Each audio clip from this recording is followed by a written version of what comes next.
दोस्तों, आज की दुनिया में हमारे पास करने के लिए बहुत कुछ है और इन सभी चीजों में हमारा माइंड डिस्ट्रैक्ट हो जाना या एक चीज पर फोकस न कर पाना एक आम बात है, क्योंकि यहाँ पर हम ये डिफरेंशिएट ही नहीं कर पाते कि हमारे लिए क्या इंपॉर्टेंट है और क्या नहीं। और इसका नतीजा क्या होता है, हम पूरा दिन उन सभी कामों को करने में निकाल देते हैं जो हमारे लिए जरूरी भी नहीं है। अब ऐसे में हमको ये गलतफहमी हो जाती है कि शायद हम अपने टाइम को मैनेज नहीं कर पा रहे, पर हम ये भूल जाते हैं कि अभी हमने अपने आप को कितने ही कामों में उलझा रखा है। ना ही हमारी कोई लिमिट्स हैं और ना ही कोई डेडलाइंस। एक जाने माने ऑथर लियो बबोटा कहते हैं, bye setting limits how much you consume and do you can have a much more fulfilled and happier life. मतलब आप जितना भी काम करते हैं या जितनी चीजें कंज्यूम करते हैं, अगर आप इसमें एक लिमिट लगा दो तो इसमें आप पहले से ज्यादा फुलफिल्ड और हैप्पी लाइफ जी पाएंगे। उन्होंने इस लिमिटेशन के ऊपर एक पूरी बुक भी लिखी है जिसका मेन पर्पस लोगों को ये समझाना है कि कैसे आप अपने माइंड में चल रही दुनिया भर की चीजों से वो चीजें निकाल सकते हो जो एक्चुअल में इम्पोर्टेंट है। और इसके लिए उन्होंने अपनी बुक के अंदर कई टेक्निक शेयर किए हैं। एंड अच्छी बात यह है कि आज की जो वीडियो है वो इसी टॉपिक पर बेस्ड है, जहां मैं आपको इसी बुक में से कुछ ऐसी इंपॉर्टेंट बातें बताऊंगा जो आपको खुद पर लिमिट्स लगाने के साथ साथ इम्पोर्टेंट चीजों पर ज्यादा फोकस करना सिखाएंगी। So let's begin. तो सबसे पहला पॉइंट है यहाँ पर, know how to set your limitations.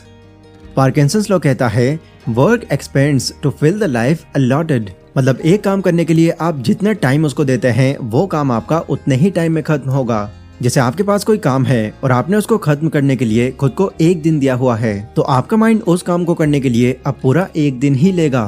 पर अगर आप खुद को उसी काम को खत्म करने के लिए 5 से 6 घंटे दे देते हैं, तो भले ही ये काम हमारा इस टाइम तक ना हो पाए, पर एक दिन से पहले तो ये गारंटीड हो जाएगा। देखो, हम खुद पर लिमिट सेट करने से बहुत कतराते हैं, जो हमारी एक बड़ी मिस्टेक होती है। अगर आपकी लाइफ में कोई लिमिटेशन नहीं है, मतलब जो भी काम आपकी नजरों में आ रहा है बस उसे आप करते जा रहे हो, तो यस नो डाउट आपको उस वक्त अपनी ये लाइफ बहुत ही कूल और मजेदार लग सकती है। बट इस आदत की वजह से हम जाने अनजाने में अपना बहुत टाइम जाया कर देते हैं, क्योंकि इस दौरान हम अपने दिन भर के कामों में उन कामों को ज्यादा प्रायोरिटी में रखते हैं जो ना तो हमारे लिए इम्पोर्टेंट होती हैं और ना ही इनसे हमारे फ्यूचर का कोई कनेक्शन होता है। इसी वजह से कई मोटिवेशनल स्पीकर्स, ऑथर्स और कामयाब लोग बाकी लोगों को यही सजेस्ट करते हैं कि अगर आपको अपने इस टाइम को बर्बाद नहीं होने देना है तो जितना जल्दी हो सके अपने लिए एक टू डू लिस्ट तैयार करके रखो। वो टू डू लिस्ट जो आपके अगले दिन के कामों को एडवांस में सेट कर दे, ताकि आपका माइंड अलग अलग कामों में कंफ्यूज ना हो जाए और सिर्फ जरूरी चीजों पर ही फोकस करे। अगला पॉइंट कहता है, चूज द असेंशियल।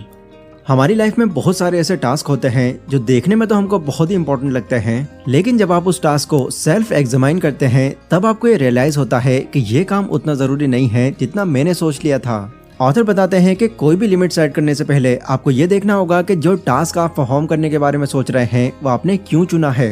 ऐसा क्या खास है इसमें जो इतने सारे कामों में बस हमको यही पसंद आया है। ऑथर इस चीज को और आसानी से आइडेंटिफाई करने का एक प्रैक्टिकल रास्ता बताते हैं। वो कहते हैं कि इसका पता लगाने के लिए लोगों को खुद से कुछ सवाल पूछने चाहिए, जैसे आपकी वैल्यूज क्या हैं, आपके गोल्स क्या हैं, क्या चीज आपको बहुत ज्यादा इम्पैक्ट करती है और आपकी सबसे बड़ी नीड और इच्छा क्या है। इन चारों सवालों के जवाब ठीक से समझकर अगर आप इनके अकॉर्डिंग कुछ डिसाइड करते हैं तो आपको इससे इजीली ये समझ आ जाता है कि जो एक्शन आप ले रहे हैं वो आपको आपके गोल की तरफ ले जा रहा है या फिर उससे दूर कर रहा है। ऑथर के अकॉर्डिंग जो चीजें आपके लिए असेंशियल हैं उस पर टिके रहने के लिए अगर आपको दूसरों को ना भी बोलना पड़े तो बिना हिचकिचाए ना बोल दो, क्योंकि ऐसा करके ही आप अपनी असेंशियल चीजों की तरफ सिंसियरिटी दिखा पाएंगे। वैसे अगले पॉइंट पर जाने से पहले मैं आपको बताना चाहूंगा कि इस क्लासिक बुक को समराइज कर पाने का मुझे जो आइडिया मिला है वो कोको एफएम एप्लीकेशन से मिला है। कोको एफएम इंडिया का एक लीडिंग ऑडियो बुक प्लेटफॉर्म है जहां पर आपको इस बुक के साथ साथ कई और कमाल की बुक्स जैसे कि think and grow rich dad poor dad, money master the game and psychology of money जैसी कई audio books and book summaries मिल जाती हैं, जो आपकी नॉलेज को एक नेक्स्ट लेवल पर ले जाने में एक बहुत बड़ा रोल प्ले करेंगी। वैसे अगर आप डायरेक्टली इस एप्लीकेशन को डाउनलोड करके इसका एनुअल प्लान चुनते हैं तो इसकी नॉर्मली कॉस्ट पड़ेगी आपको 399 रुपीज की, लेकिन अगर आप कूपन कोड सेक्शन में DH50 नाम से ये कूपन कोड ऐड कर देते हैं तो यहाँ पर आपको 50% ऑफ मिल जाएगा। यानी इस कोड को डालने के बाद आप सिर्फ 199 रुपीज में कोको एफएम के पूरे साल का एक्सेस पा सकते हैं, जो दिन के 1 रुपए से भी कम है। तो इसका लिंक आपको डिस्क्रिप्शन में मिल जाएगा, इसको जरूर चेकआउट करें। अगला पॉइंट कहता है, make your goals as simple as possible.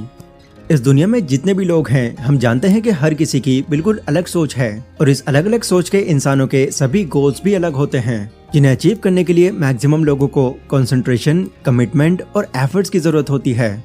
पर आखिर ऐसा क्या होता है कि कुछ लोग तो अपने गोल्स को पूरे डेडिकेशन और कंसिस्टेंसी से अचीव कर जाते हैं, पर वहीं कुछ लोग हार मानकर उसको बीच में ही क्विट कर देते हैं। ऑथर इसके पीछे का रीजन बताते हुए कहते हैं कि ये जो गोल्स अचीवर होते हैं वो पहले ही अपने बड़े गोल्स को छोटे छोटे पार्ट्स में डिवाइड कर लेते हैं, फिर धीरे धीरे वो अपनी इन छोटी अचीवमेंट्स को पूरा करके अपने मेन गोल तक पहुंच जाते हैं। जैसे फॉर एग्जाम्पल सपोज करो आपने एक गोल सेट किया है। गोल आपका कुछ यूं है कि आपको अपने अगले 5 सालों के अंदर लगभग 20 लाख रुपए कमाने हैं। तो इस दौरान आपको ये सोचने के बजाय कि आपको 20 लाख रुपए इन 5 साल के अंदर हर हाल में कमाने हैं, आपको अपने इस बड़े गोल को छोटे छोटे पार्ट्स में डिवाइड कर लेना है। यानी आपको इस चीज पर फोकस करना है कि कैसे मुझे आने वाले हर महीने लगभग 33 से 34 हजार रुपए कमाने हैं, हर वीक में 9 से 10 हजार रुपए और हर दिन लगभग 1100 से 1500 रुपए। अगर इस तरह से आप अपने गोल्स को कई पार्ट्स में बांटकर सिंप्लीफाई कर दोगे तो आपके लिए फिर अपने मेन गोल तक पहुंच पाना ज्यादा मुश्किल नहीं लगेगा। एंड इस प्रिंसिपल को आप सिर्फ पैसा कमाने के लिए ही नहीं बल्कि हर चीज में यूज कर सकते हैं। अगला पॉइंट है create new habits to make long lasting improvements. Author का एक कोट है जो वो अपनी बुक में मेंशन करते हैं, जो है नो हैबिट नो चेंज, यानी बिना हैबिट के आपकी लाइफ में कोई चेंज नहीं आ सकता। देखो अपनी लाइफ को और बेटर वे में इम्प्रूव करने के लिए हमें कुछ ऐसी हैबिट्स होती हैं जो खुद से ढालनी पड़ती हैं और इसमें मिनिमम 20 दिन और मैक्सिमम 30 दिन तक भी लग जाते हैं। इसीलिए ऑथर कहते हैं कि अपनी लाइफ को और इम्प्रूव करने के लिए अभी से आपको अच्छी हैबिट्स को डेवलप करना शुरू कर देना चाहिए और इसकी शुरुआत आपको मिनिमम यानी कम टाइम देकर करनी है। जैसे फॉर एग्जाम्पल आपके हिसाब से अच्छी आदतें हो सकती हैं एक्सरसाइज करना, कोई स्किल सीखना, कुछ पैसे सेव करना या कोई नई एक्टिविटी करना।